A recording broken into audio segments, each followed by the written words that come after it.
Antaranya di waktu yang tepat, Pagi Bu semua. aku melihat Dia jadikan semua Pagi Ibu semua, Bapak Ibu.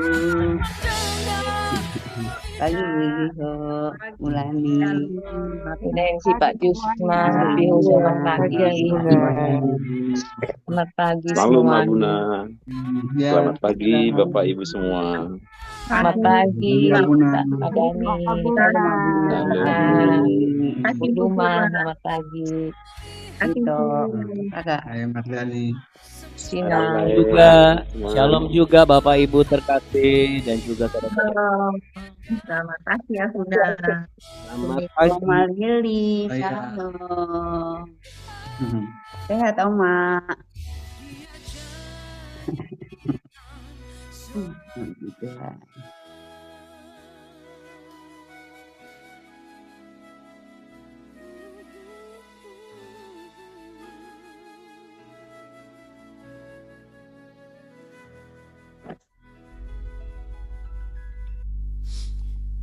Baik semua yang mengasihi Tuhan, Bapak Ibu dan saudari terkasih, penyembah-penyembah Allah, mari sama-sama kita tepuk tangan untuk memuliakan Allah kita yang heran, namanya Yesus Kristus. Kita mau sama-sama berdoa, mari kita rendahkan hati. Kita sudah sepakat pada pagi hari ini untuk datang di hadapan tata kasih karunia Tuhan. Kita percaya ada sesuatu yang akan Tuhan kerjakan dan Tuhan berikan untuk hari ini. Mari kita satu dan sepakat dalam doa. Bapa Sorgawi, setiap segala usia Engkau lihat hadir pada saat ini, dari usia muda hingga usia yang sudah lanjut. Engkau melihat bagaimana kami semua boleh datang dengan kerinduan, dengan pergumulan, dengan sukacita, dengan mungkin kesedihan, dengan masalah, juga dengan pengharapan. Dan semuanya itu kami tujukan hanya kepadamu, hanya di dalam-Mu, dan hanya oleh karena kasih karunia-Mu kami percaya kami bisa mendapatkan apa yang kami cari.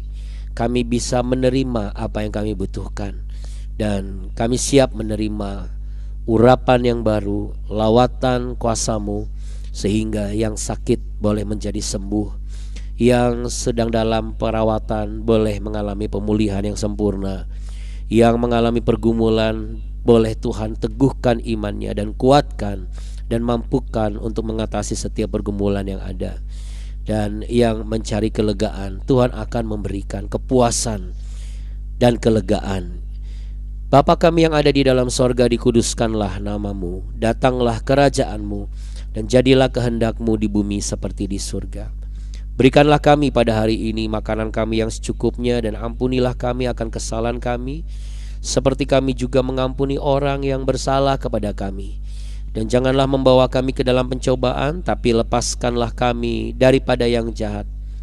Karena Engkaulah yang punya kerajaan, kuasa, dan kemuliaan kekal sampai selama-lamanya. Hanya di dalam berkat satu nama, nama di atas segala nama, Yesus Kristus Tuhan Allah yang hidup, Allah yang heran. Kami katakan amin. Amin. Puji Tuhan ya. Haleluya. Bapak Ibu yang terkasih dan juga anak-anakku, mari kita sama-sama siapkan hati. Kita mau berikan yang terbaik untuk Tuhan. Kita mau naikkan pujian, penyembahan bagi Allah kita yang sangat baik, teramat baik, selalu baik, selamanya baik. Namanya Yesus Kristus Tuhan. Dan kita akan naikkan pujian berikut ini. Jadilah sebagaimana imanmu melalui pujian yang ini.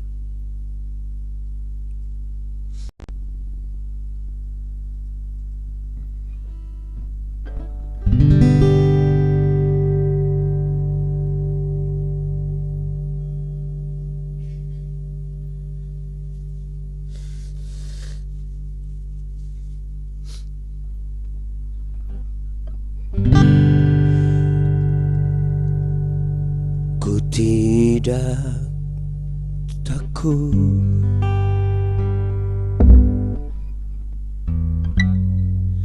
sebab Kau besertaku.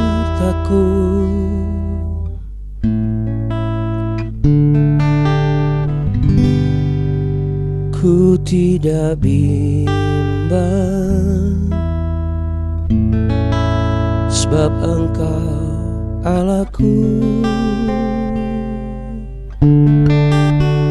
Engkau meneguhkanku,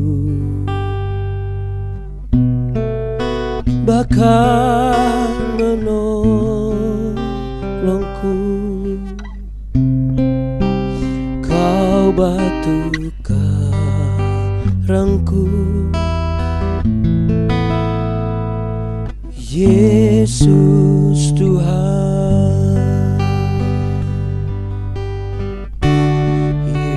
Yesus memegangku dengan tangan kananmu. Yesus memberiku kemenangan.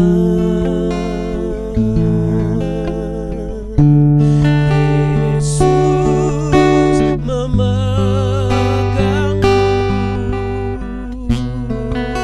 dengan tangan kananmu. Yesus memberiku kemenangan. Ku tidak takut,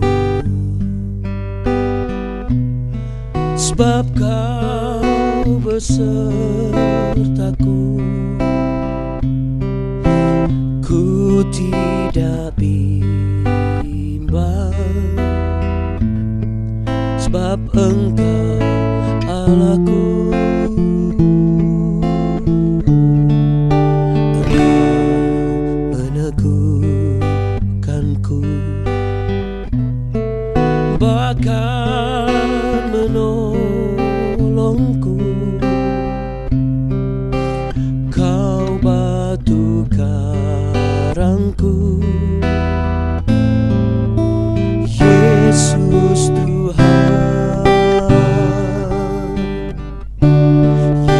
Yesus memegangku dengan tangan kananmu. Yesus memberiku kemenangan. Yesus memegangku dengan tangan kananmu. Yesus memberiku kemenangan.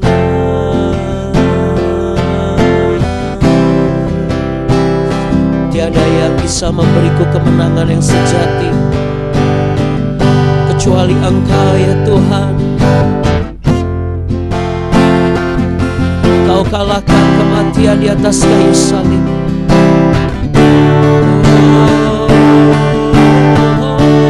Yesus memegangku dengan tangan kananmu. Yesus memberiku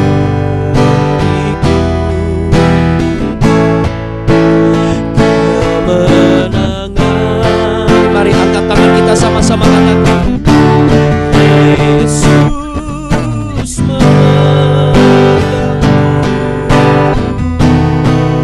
dengan tangan kananmu. Yesus memberiku kemenangan. Dengan iman katakan, Yesus memberiku kesembuhan. Yesus memberiku kesembuhan. pemulihan. Yesus memberiku pemulihan, beri kemenangan. Yesus memberiku kemenangan,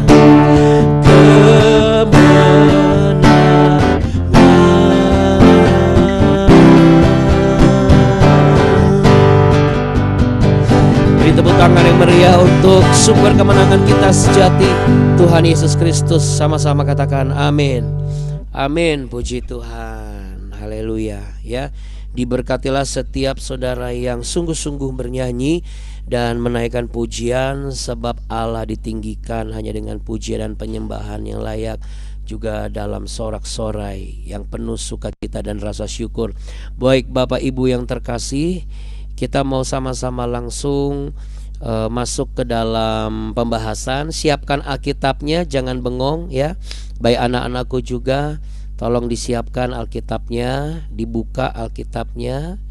Bapak Ibu kalau ada WA untuk sementara di hold dulu, jangan lihat aplikasi yang lain. Ingat, mata Tuhan tertuju kepada kita semua, dan yang terpenting hati dan mata kita harus sepakat. Kita tidak boleh menjadi orang yang egois, minta berkat, minta sembuh, minta mujizat, tapi kita nggak hormat sama Tuhan. Ya, kita mau buka sama-sama Alkitab kita.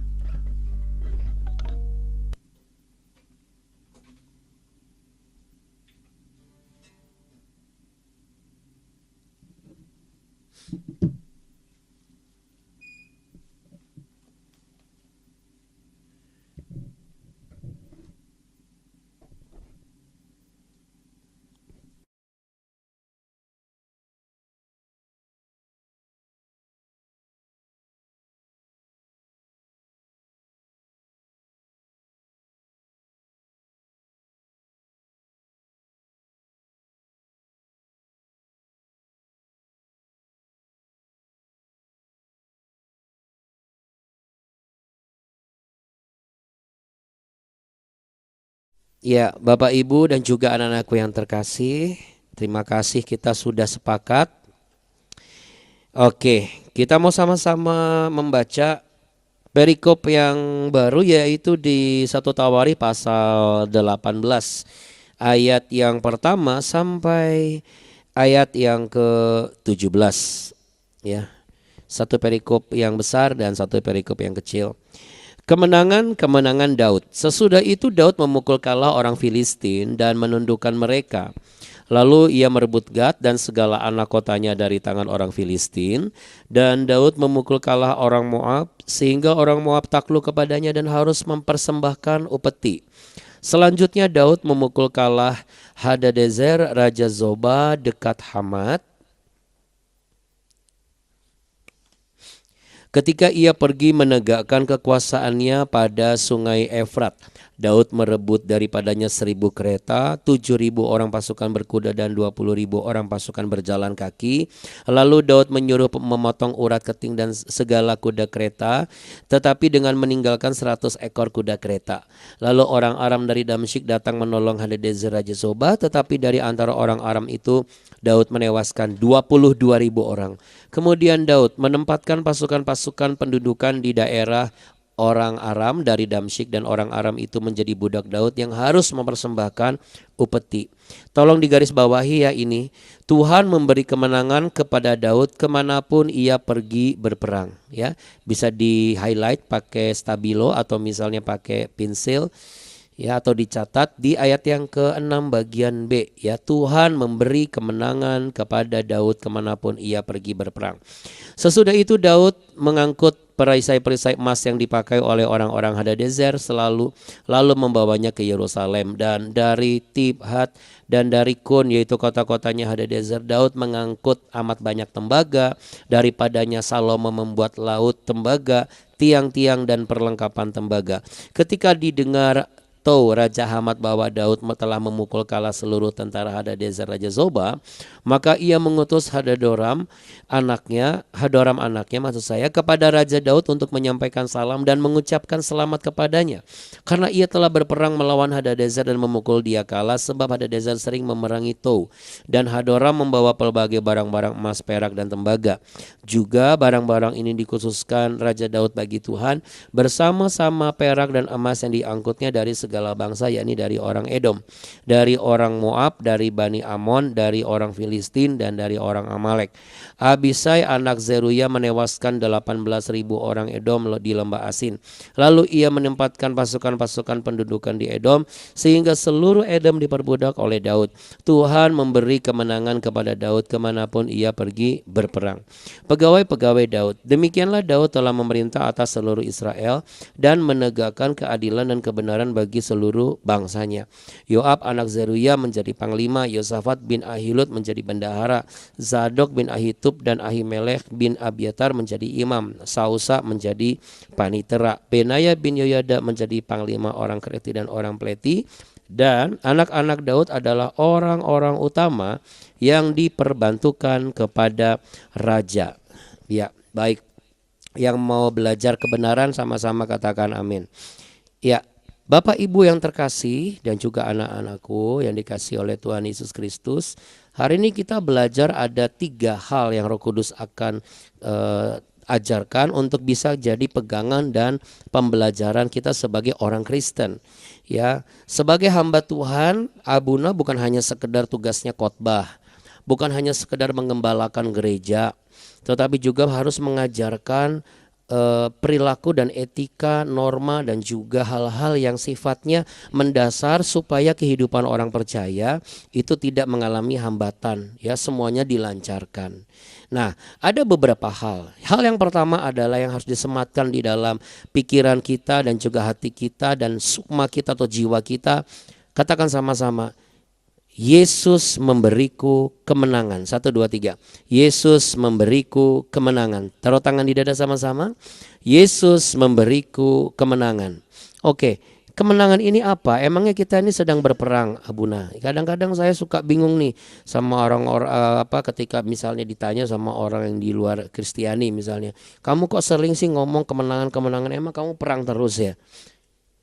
Ya, kita memang tidak akan lepas dari peperangan, saudara. Ya, kalau saya cek di KBBI, ya, Kamus Besar Bahasa Indonesia, apa sih makna kemenangan?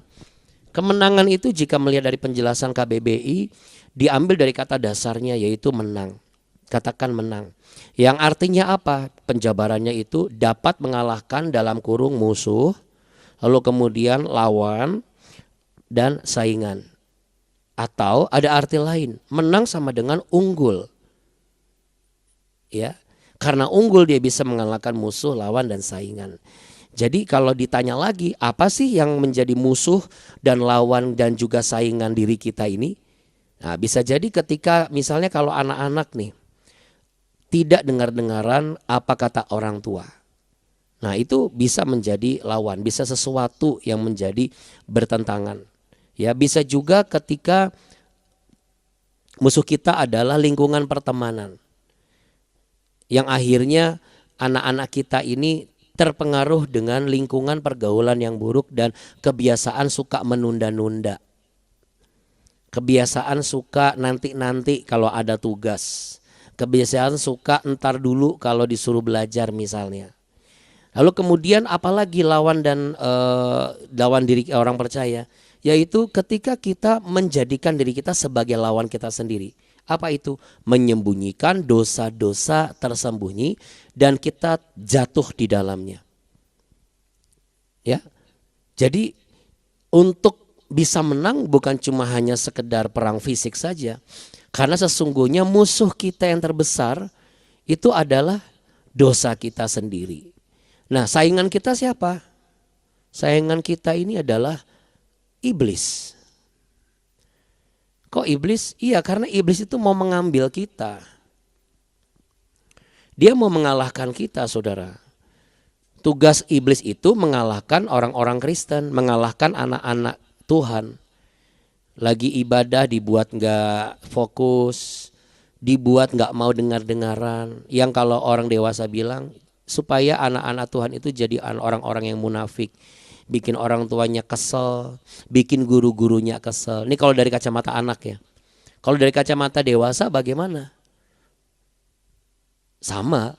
Dia akan jadikan orang-orang terdekat kita, mulai dari pendamping hidup kita, karyawan kita di kantor, bahkan rekan sekerja Allah itu bisa dijadikan sebagai alat iblis, di mana iblis itu saingan kita untuk menjatuhkan kita. Menjatuhkan mental pelayanan, menjatuhkan mental seorang pekerja yang giat di perusahaan. Ada berapa banyak suami atau istri yang akhirnya malas bekerja karena apa? Seringkali karakternya dibunuh terus sama omongan pasangannya sendiri. Dibilang kerjanya nggak becus lah, hasilnya nggak banyak lah, dibilang nggak beres lah, dibilang nggak ada berkualitas lah, dan lain sebagainya. Tanpa disadari, yang ngomong jadi alat saingannya orang percaya, yaitu iblis. Yang ngomong merasa puas, tetapi yang puas sebenarnya adalah iblis di balik semua itu. Dan yang diomongin itu semakin hancur dan merana, sehingga fighting spiritnya memudar. Nah, orang kalau fighting spiritnya nggak ada, itu udah nggak bisa berperang. Bawaannya apa? Udah pasrah, udah nggak bisa ngapa-ngapain. Jadi sebetulnya dalam konteks ini kita harus menyadari bahwa ketika kita berhadapan dengan diri kita sendiri dan juga berhadapan dengan orang lain dan kenyataan yang tidak sejalan lurus dengan kerajinan kita misalnya, kenapa belum terjadi sesuatu yang sebagaimana yang kita harapkan misalnya, perlu kita pahami bahwa kita butuh sesuatu yang bisa membuat kita memahami apa itu kehendak Tuhan.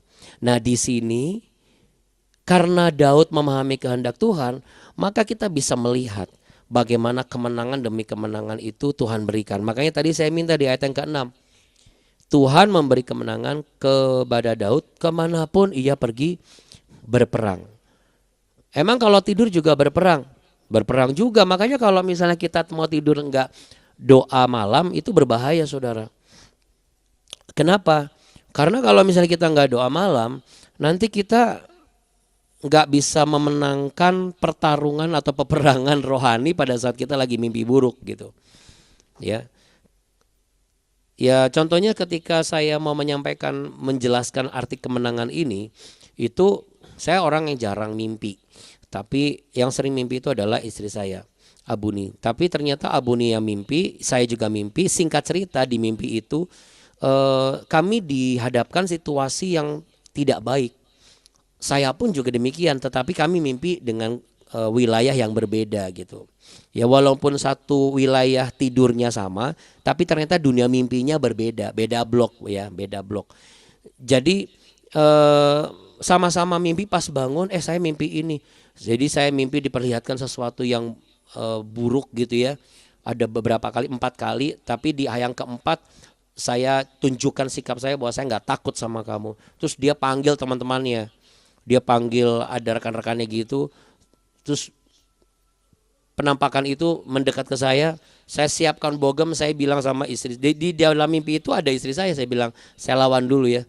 Saya cuma sebut dalam nama Tuhan Yesus. Somehow seperti saya tahu bahwa ini adalah satu peperangan. Jadi saya siapkan pukulan saya dan tendangan saya gitu, ceritanya sambil ngomong sambil teriak dalam nama Tuhan Yesus. Enggak mudah, agak berat awalnya tuh kayak sesek, kayak orang kayak perperan, tapi dalam nama, tapi satu-satu tuh hancur semua. Ya, kemudian yang kedua juga sama. Ya, yang kedua juga sama. Artinya yang kedua, yang lainnya pada mati tapi saya hidup. Ya. Nah, kalau Abuni juga gitu, yang lainnya pada kebakaran tapi puji Tuhan rumah kami enggak. Nah, artinya apa, saudara? Untung kami sudah doa tadi malam, dan memang biasa doa setiap malam. Makanya Bapak Ibu yang terkasih, jangan hilangkan kebiasaan doa pribadi kalau pas mesbah keluarga belum terlaksana. Tapi saran saya, benar-benar bangun yang namanya mesbah doa, mesbah keluarga. Ya. Karena apa? Karena Tuhan yang akan memberikan dan memastikan kita saat tidur pun kita diberikan perlindungan. Ya, karena Tuhan yang memberikan kemenangan. Ya, tidak ada yang cara lain. Nah, itu yang pertama. Jadi kalau hari ini saudara mau pergi kemana, jangan lupa perkatakan dalam nama Tuhan Yesus, bersama Yesus aku menang, aku berhasil. Makanya kan ada pujian, ku menang bersama Yesus Tuhan, ku menang di dalam peperangan. Ku menang atas segala setan. Haleluya, haleluya, ku menang. Ya, haleluya dia bangkit, haleluya dia hidup, haleluya dia naik, Roh Kudus turun. Nah, ini adalah sebuah skema di mana kemenangan itu diberikan kepada orang Kristen atau orang percaya. Ketika Allah juga hadir di dekat kita, Allah juga menghadirkan pertolongan melalui Roh Kudus-Nya. Karena semua yang sudah ditakuti oleh manusia, yaitu kematian, itu dikalahkan di kayu salib. Artinya apa saudara? Orang-orang yang hidup percaya bahwa Yesus Kristus adalah Tuhan dan Juru Selamat dan mengizinkan Roh Kudus bekerja, maka ia tidak perlu lagi takut dengan kematian. Karena kematian bagi orang Kristen adalah kehidupan kekal bersama dengan Tuhan Yesus. Nah, orang-orang yang takut dengan kematian adalah orang-orang yang secara sadar tapi tidak mau terbuka untuk mengatakan begini, iya ya saya masih dosa. Padahal dari mana kita bisa menghakimi kita berdosa? Emang dari kecil kita hal lahir sudah berdosa kok. Tetapi yang perlu kita selidiki adalah apa? Isi hati kita, supaya isi hati kita ini terpancar di muka kita dan perkataan kita, sehingga kehidupan perilaku kita itu sudah belum seturut dan kehendak Bapa di surga, sesuai dengan kebenaran firman Tuhan. Karena hakim tertinggi itu bukan kita, yaitu Tuhan. Kita nggak bisa menghakimi dan menilai diri kita ini nggak layak dan akhirnya kayaknya nggak masuk surga deh. Oh, dari mana ceritanya? Masa belum perang sudah kalah dulu? Sama Bapak Ibu. Kalau hari ini Anda menghadapi atau dari kemarin Anda menghadapi sebuah kemustahilan, jangan langsung menyimpulkan kayaknya saya nggak akan mungkin hidup. Loh, kok sudah kalah dulu belum berperang? Bukankah kematian? Makanya Paulus bilang hidup itu Kristus, mati itu keuntungan. Kenapa? Karena ketika orang yang hidup dalam Kristus itu mati, dia bukan untuk mati dalam kekekalan, tetapi dia akan bangkit bersama dengan Kristus dan hidup dalam kekekalan. Ya. Ketika kegagalan itu sedang terjadi, bukan berarti kita akan gagal terus. Kegagalan itu adalah apa? Kita pernah bahas di BW episode sebelumnya. Kesuksesan yang tertunda. Masa penundaan itu adalah masa di mana kita belajar, sama seperti Daud. Ketika dia menunda tabut perjanjian dipindahkan, dia tertunda, tapi dia belajar di mana ya letak kegagalan dan kesalahan saya. Karena bisa jadi kegagalan kesalahan kita itu bukan cuma kita korbannya, tapi orang lain. Nah, dari apa yang kita alami, masa penundaan itu menjadi masa yang bermanfaat. Makanya kemarin kita bahas, Tuhan pasti akan berikan pertolongan dan berkat di waktu yang tepat. Karena bisa saja sampai Tuhan akan berikan jawabannya di waktu yang tepat, itu adalah masa penundaan untuk kita belajar menjadi orang percaya yang benar. Belajar menjadi seorang anak yang benar. Belajar menjadi orang tua yang benar, suami yang benar, istri yang benar, pelayan gereja yang benar. Ya, pemimpin perusahaan juga yang benar. Jadi jangan sampai masa penundaan itu juga kita buang percuma. Itu namanya sedang memupuk kegagalan berikutnya. Ya, untuk itu Bapak Ibu dan juga anak-anak terkasih, kita harus belajar mengenai hal ini. Ya, katakan sama-sama sekali lagi, taruh tangan di dada, Yesus memberiku kemenangan. Oke. Hal yang kedua, kalau kita bisa lihat ya saudara, dari ayat yang ke-1 sampai ayat yang ke-12, sampai ayat yang ke-11 ya. Setiap orang yang dikalahkan oleh Daud, mereka memberikan upeti. Setiap orang yang ditolong oleh Daud pun juga memberikan upeti. Artinya ada berkat yang dibagi. Ya, ini bukan konteks karena sudah kalah supaya nggak dihancurkan dia kasih upeti kayak pungutan liar, bukan saudara. Tetapi ada satu peringatan Janganlah kita menjadi orang Kristen yang hanya sekedar meminta berkat, tetapi kita tidak memberikan feedback yang pantas. Kita sudah ditolong Tuhan, tapi kita tidak mempersembahkan hidup yang berkenan bagi Tuhan. Nah, itu belajar dari mana sih? Satu, dari persembahan gereja. Kalau memang kita bisa nih, mohon izin maaf ya, saya sebagai hamba Tuhan mengajarkan dan memberikan ini. Kalau kita memang diberikan izin Tuhan berkat lebih, ya sudah harus berani untuk memberikan persembahan umum, bukan dengan mental seperti ini. Ah, gerejanya sudah kaya kok. Ah, pendetanya nggak kelihatan kere kok. Udah kasih aja sekian. Anda harus berubah. Kita harus berubah. Kalau kita mau mengalami terobosan, diri kita ini harus berubah dulu. Siap nggak sebagai penerobos? Karena kalau nggak siap, nanti kita kalang kabut. Kita akan menjadi orang yang ibaratnya orang OKB gitu, orang kaya baru gitu loh. Akhirnya kita kan kalau lihat OKB kan kita langsung bilang, ih norak banget ya, nggak pernah kaya sih. Langsung semua barang mahal dibeli dan lain sebagainya misalnya gitu. Nah sama, kalau kita tiba-tiba dapat berkat lebih tapi kita masih mempersembahkan tidak sepantasnya, saudara, Anda tidak akan dipercaya Tuhan lebih diberkati lagi. Jelas itu. Itu udah pasti. Apalagi misalnya kita enggan untuk fair. Waktu gajinya sekian, perpuluhannya masih bisa dikasih. Kita masih mengingat ayat firman Tuhan. Oh ya, ini adalah korban persembahan persepuluhan. Begitu udah dikasih digit yang lebih banyak, langsung kita mulai perhitungan. Oh kayaknya kok gede banget kita kasih sama orang ini, sama gereja ini. Ah udahlah simpan aja dulu deh. Lumayan kita depositoin, nanti baru dari deposito itu baru kita kasih lah kapan. Tapi yang mana manusia tuh lupa, saudara. Dari pembacaan ini kenapa ditulis di tawarikh lagi? Supaya apa? Supaya nggak lupa Bapak Ibu. Bapak Ibu dan anak-anak memperhatikan Abuna. Coba yang memperhatikan boleh lambaikan tangan. Oke. Ya. Jangan sampai ketiduran. Hal yang ketiga, jadi hal yang kedua ya. Kalau kita ditolong orang, kita feedbacknya apa? Sama seperti kita yang sudah menolong orang. Masa udah habis nolong nggak ngucapin terima kasih? Kepekaan kita itu dilatih ketika kita bisa mengucapkan terima kasih. Dan Tuhan taruh di dalam hati kita bentuk terima kasihnya seperti apa lagi nih. Saudara, ini bukan tentang bahwa oh berarti kalau tiap kali ditolong harus ngasih. Bukan.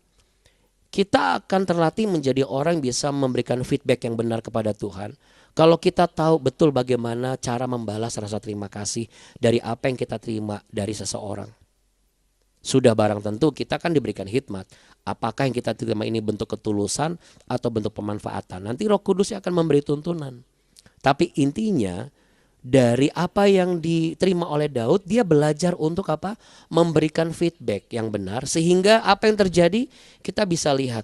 Anak-anaknya Daud itu menjadi orang-orang utama. Saudara, ini bukan tentang KKN.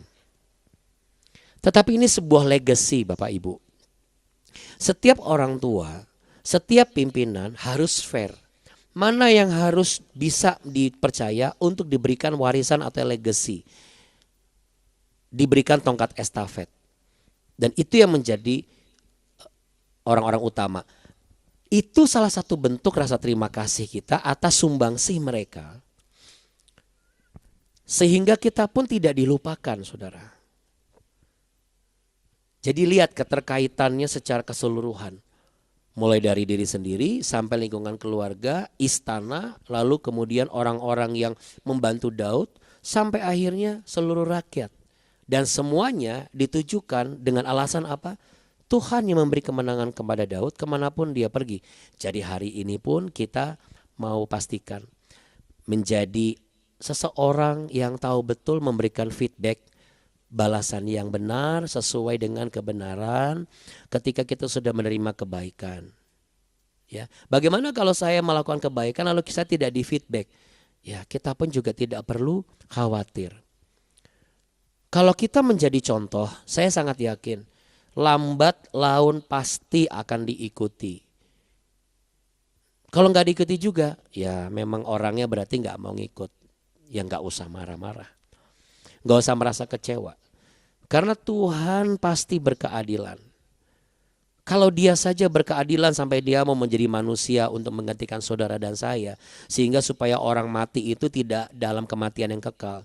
Tapi ada pengharapan untuk hidup dalam kehidupan yang kekal.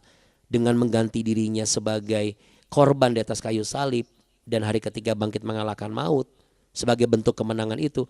Berarti kuncinya adalah hidup saja dalam rencana Tuhan Yesus, kebenaran firman Tuhan Yesus, dan berjalanlah bersama dengan Tuhan Yesus. Karena tidak ada tangan yang bisa memberikan kita kemenangan, keselamatan, kekuatan, penghiburan, sukacita, mujizat, pemulihan, yang sepakat katakan amin. Kalau bukan tangan Tuhan Yesus sendiri. Pejamkan mata saudara, letakkan tangan di dada. Di dalam nama Tuhan Yesus, kami semua mau belajar dan menyadari hidup kami sebagai orang percaya sudah bukan lagi hidup yang liar, tetapi dipegang oleh tangan Tuhan Yesus. Kami harus tetap dalam jarak dekat dengan Tuhan, melekat di dalam Tuhan, hidup berdasarkan tuntunan apa yang Tuhan Yesus katakan. Kalau Tuhan sudah memberikan catatan sejarah, memberikan kemenangan kepada Daud kemanapun Daud pergi, sehingga ada banyak berkat-berkat mengalir, dan Tuhan pun juga memperhatikan dan memperhitungkan generasi mudanya menjadi orang-orang utama. Kami perkatakan itu juga terjadi atas kami. Tuhan Yesus memberiku kemenangan. Tuhan Yesus akan menghadirkan berkat-berkat, menyalurkan berkat-berkat dari setiap penjuru. Tuhan Yesus juga akan memikirkan anak-anak kami agar menjadi orang-orang yang utama. Saat ini kami mau berdoa. Yang pertama adalah kami mau berdoa untuk Kak Kevin Pardede, putra kedua dari Ibu Marta dan juga Bapak Ricardo Pardede. Mari kita arahkan tangan kita. Tuhan Yesus ketika Kak Kevin menyaksikan program ini dan ia ikut berdoa bersama dengan kami, lawatan-Mu turun atasnya. Kami berdoa agar Tuhan menjadikan ia sebagai seorang putra yang bisa mewarisi nilai-nilai luhur. Ia bisa bergerak dengan cepat. Ia bisa semakin diperbesar kapasitasnya oleh karena campur tangan kuasa Tuhan Yesus ada di dalam kehidupannya. Berkati perencanaan masa depannya. Sayangi nyawanya. Berikan kesehatan. Dan Tuhan akan memberikan pendampingan. Pakai setiap hal dalam kehidupannya yang bermanfaat dan terang Kristus ada padanya. Sehingga tahun ini dan tahun selanjutnya adalah sebuah proses pengembangan kapasitasnya. Dan ia akan semakin diberkati berlimpah-limpah. Tuhan, kami juga mau berdoa bagi Alden dan Talia. Dan mungkin juga ada anak-anak atau cucu-cucu kami yang sama seperti Alden Talia, di mana besok sudah menerima rapot. Tuhan Yesus, Engkau melihat jeripaya anak-anak kami, cucu-cucu kami. Kami percaya bukan hanya anak-anak Daud yang menjadi orang-orang utama. Tapi biarlah Tuhan, izinkanlah dan perkenankanlah keturunan-keturunan kami, anak cucu kami pun menjadi orang-orang yang utama. Tidak hanya peringkat akademis yang mereka dapatkan dengan yang terbaik, tetapi juga keterampilan sosial, intelektualitas sosial mereka juga tidak kalah, tidak kurang. Sehingga mereka sempurna di dalam pengurapan kasih setia Tuhan. Kami serahkan ke dalam tangan Tuhan Yesus. Berikan pengertian supaya anak-anak kami dan cucu-cucu kami menjadi generasi masa depan yang mampu menggunakan teknologi, menguasai perkembangan dunia, namun tidak dikuasai oleh teknologi dan dunia. Tetapi mereka dikuasai oleh terang Kristus. Roh takut akan Tuhan ada pada mereka. Itu kerinduan kami. Kami juga berdoa Tuhan untuk setiap perusahaan yang sedang bergelut dan bergumul. Tuhan boleh tolong. Kami katakan Tuhan akan buka jalan keluar bagi orang-orang yang terlilit hutang. Tuhan pulihkan bagi rumah tangga yang sedang mengalami pergumulan. Tuhan berikan pemulihan kasih. Tuhan berikan juga kesembuhan bagi yang sedang sakit. Tuhan berikan damai sejahtera bagi yang sedang gundah. Dan Tuhan berikan keturunan sebagaimana janjimu kepada Abraham. Engkau akan menjadikan dia dengan banyak keturunan sampai menjadi bangsa yang besar. Demikian juga itu ada pada kami. Berkatilah kota kami tempat tinggal, pemimpin pusat dan daerah, negara kami dari Sabang sampai Merauke. Berkati juga semua anak-anak dan cucu yang mungkin sedang studi di luar negeri. Tuhan boleh tolong agar mereka tetap dalam pengawasan kasih karunia Tuhan. Bapa, apa yang terlepas dari tangan kami tidak boleh lagi membuat kami cemas. Selama kami tidak melepas Yesus Kristus. Karena bagaimanapun juga engkau tidak boleh terlepas dari tangan kami. Maka itu izinkanlah kami terus berjalan bersama tangan-Mu yang memegang kami. Karena hanya dari tangan-Mu lah kami mendapat kemenangan, kesembuhan, pemulihan, mujizat, kekuatan, pengharapan, dan damai sejahtera. Terimalah berkat cinta kasih Tuhan di dalam nama Yesus Kristus. Tuhan memberkatimu berlimpah-limpah. Tuhan menyinarimu dengan wajahnya dan memberimu kasih karunia. Tuhan menghadapkan wajahnya kepadamu sebab Ia sangat mengasihimu. Untuk itu jangan pernah menjauhkan dirimu dari kasih setia Tuhan Yesus. Sebab hanya Yesuslah yang memberimu kemenangan mutlak. Dalam nama Tuhan Yesus Kristus. Haleluya. Mari sama-sama katakan amin. Amin. Kita mau nyanyi dulu buat Kak Kevin ya Bapak Ibu.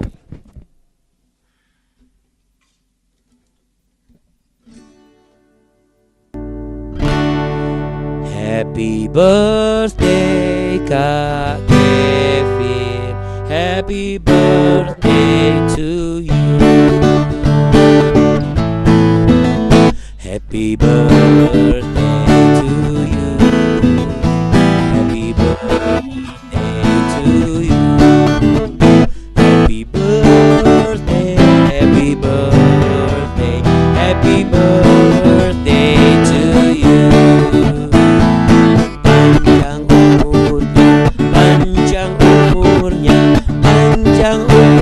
Serta mulia, serta mulia, serta mulia.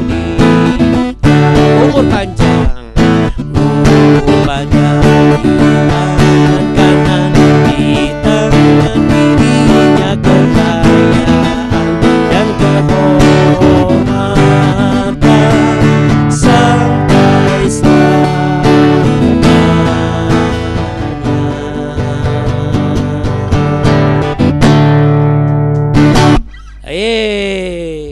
haleluya.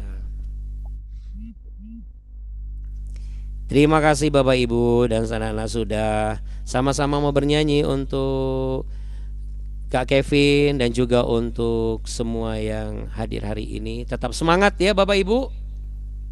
Makasih Abuna, Abuni dan semua. Abuna, Abuni, Tuhan berkati. Makasih Abuna, Abuni. Terima kasih Abuni. Makasih banyak. Bapak Ibu semua. Amin. Terima kasih Abuna, Abuni, Bapak Ibu semua. Tuhan Yesus memberkati. Terima kasih Dan. Terima kasih Abuna, terima kasih Abuni. Terima kasih kepada Ibu semua. Tuhan Yesus memberkati. Oke, terima kasih Bapak Ibu semuanya ya. Katakan sama-sama, Yesus memberiku kemenangan. 1, 2, 3. Yesus memberiku kemenangan. Terima kasih untuk Abuna dan Bapak Ibu semua. Demikian chat dari Ibu Marta untuk kita semuanya. Sama-sama Ibu Marta. Kita beri tepuk tangan kemenangan sama-sama. 1, 2, 3. Haleluya. Tuhan berkati. Sampai jumpa lagi. Jangan lupa tonton terus BW bagi berkat. Terima kasih Abuni. Sama-sama Bapak dan Ibu, sampai ketemu di hari Senin. Tuhan Yesus memberkati. Amin. Ya Kak Alden. Ya, Abuna. Bapak Ibu semua dadah. Dadah.